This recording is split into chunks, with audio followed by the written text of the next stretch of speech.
et sur la saison que vous avez passée en PNF avec le Capigral? Un goût d'inachevé. Je pense qu'aujourd'hui, avec l'effectif où on part à 13 et on finit à 7, donc on peut avoir beaucoup de regrets parce on perd des matchs peu alors qu'on peut mieux faire et on sait qu'on a un effectif qui peut concurrencer tout le monde cette année. Donc c'est dommage, mais la saison se termine bien avec de belles victoires quand même. Et toi, Célia? On a gagné sur le côté humain, mais sur le côté sportif, on n'en a pas vu beaucoup et c'est dommage parce qu'on pouvait largement être première ou deuxième cette année. Alors qu'est-ce qu'il a manqué exactement pour justement effacer ce sentiment d'inachevé? Des détails, tout simplement. Quand on joue contre des équipes comme Saint-Laurent, contre Golfe-Juan, qui ont l'expérience de la PNF, qui ont l'expérience joueuse, je pense qu'il a manqué des détails techniques comme des détails tactiques. C'est comme ça, c'est le basket. Alors, c'est bien parce que tu parles de détails techniques. C'est un peu bizarre d'entendre ça de votre bouche, surtout de ta bouche, mais parce que toi, tu viens du centre de formation du Capigral. Tu as déjà joué à haut niveau avec les cadettes et tu as eu de bons entraîneurs avec Grégory Menzer.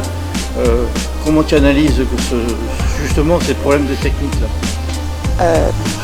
Du mal à analyser parce qu'en fait on part à 13, on pense que tout est possible, techniquement comme tactiquement, parce qu'on part sur une fin de saison où on était au top et on revient, on n'arrive plus à jouer ensemble, même si individuellement chacune est technique, collectivement c'était pas ça et c'est dommage. Est-ce que le côté humain est primordial en PNF, Célia? Oui. Le côté humain, parce qu'on sent bien que si vous êtes arrivé qu'à 7, il y a des joueuses qui ont fait faux bond au milieu de la saison, quoi. Oui, il y a des joueuses qui ont fait faux bond, il y a d'autres joueuses qui ne connaissent pas, comme l'a connu Mimi avec Greg ou moi avec Cyril Lecoq, des coachs qui sont derrière nous, qui nous crient dessus, qui nous mettent une pression, mais qui ne comprennent pas que plus on nous met une pression, c'est parce qu'ils croient en nous plutôt qu'ils pensent l'inverse. Donc il y en a qui n'ont pas supporté, qui sont partis, c'est bien dommage. Alors beaucoup là, de regrets. Bon, c'est bien ce sentiment un peu amer et d'inachevé, mais bon, j'ai deux questions parce que qui vous correspondent un peu au niveau de votre parcours, parce que vous avez un parcours pratiquement similaire. À la fois vous êtes joueuse et entraîneur, et toi en plus tu arbitres.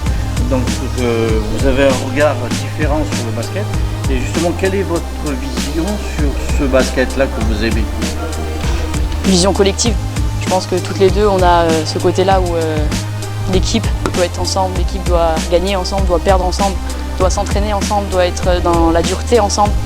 Et cette année, on a été ensemble, on l'a été contre HTV chez elle où on en remet 17 points où personne ne nous attendait.